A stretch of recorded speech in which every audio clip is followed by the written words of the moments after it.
सफिया मिट्टी में खेल रही थी जब अचानक उसकी उंगलियों को कुछ ठोस और ठंडा महसूस हुआ। उसने मिट्टी को हटाया और देखा कि वह एक चमकती हुई सुनहरी चाबी थी। ये चाबी किस चीज की हो सकती है? सफिया ने खुद से पूछा। सफिया का दिल तेजी से धड़कने लगा। उसने धीरे से सुनहरी चाबी को दरवाजे में घुमाया।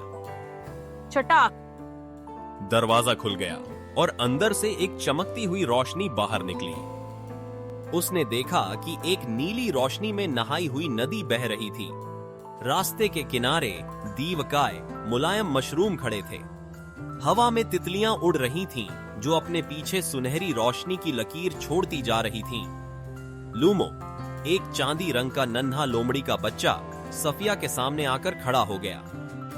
खुशामदीद सफिया, उसने कहा। मेरा नाम लूमो है।